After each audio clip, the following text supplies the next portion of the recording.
আসসালামু আলাইকুম, সবাইকে স্বাগতম ইউসুফ অ্যান্ড আওয়ার মিনি ব্লগসে।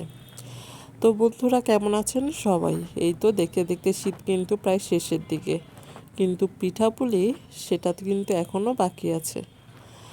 তো মায়ের হাতের ভাপা পিঠা দেখালাম, মালাই পাটিসাপটা, তাই দুধ চিতই কীভাবে বাকি থাকে বলেন তো।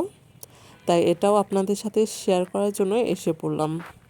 এই তো দেখেন, আম্মু প্রথমে সুন্দর করে একটা বড় পাতিল বেছে নিয়েছে, সেই পাতিলে গুড় দিয়ে দিচ্ছে, আবার কিছু গুড়ের রসও ছিল, তো সেটাও আপনার দিয়ে দিচ্ছে, লিকুইড গুড় আর চাকা গুড়।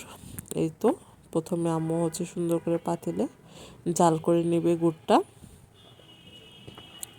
তো এই তো দেখেন, তারপর একটু গরম মশলা বলতে এলাচ আর দারচিনিটা দিয়ে দিচ্ছে যেন ঘ্রাণ হয়। আর আরেকটা পাতিলে সুন্দর করে দুধ জাল করে নেওয়া হচ্ছে। এই তো দেখেন, দুধ জাল করা প্রায় হয়ে গেছে। আর আম্মু গুড়টা নারকেল দিয়ে দিয়েছিল। এই তো তো আম্মু দুইটা বড় বড় পাতিল নিয়ে নিয়েছে। তো দুইটা বড় পাতিলেই সুন্দর করে আলাদা আলাদা করে ভিজাবে আম্মু পিঠা। একটা বড় আপুর বাসায় পাঠানো হবে। এই তো দেখেন, সুন্দর করে পিঠাগুলো আম্মু দিয়ে দিচ্ছে। অনেক বেশি লোভনীয়। কার কার দুধ চিতই ভালো লাগে অবশ্যই কমেন্ট বক্সে জানাবেন। শীতের সময় দুধ চিতই পিঠাটা আসলেও কিন্তু অনেক বেশি মজার হয়। তো এই তো দেখেন, তারপর আম্মু দুধ দিয়ে দিল পাতিলে। তো এটা কিন্তু সারা রাত ভিজবে, তারপর সকালের নাস্তায় থাকবে দুধ চিতই পিঠা। তো এটা রাত্রের সময় এই যে আম্মু সুন্দর করে ভিজিয়ে নিচ্ছে।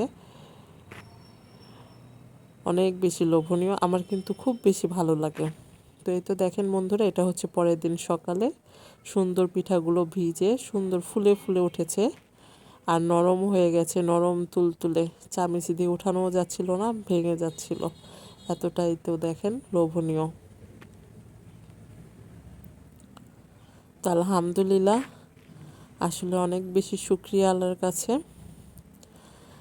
তো ভালো থাকবেন সবাই, আর কার কার পছন্দ অবশ্যই জানাবেন কমেন্ট বক্সে। আল্লাহ হাফেজ।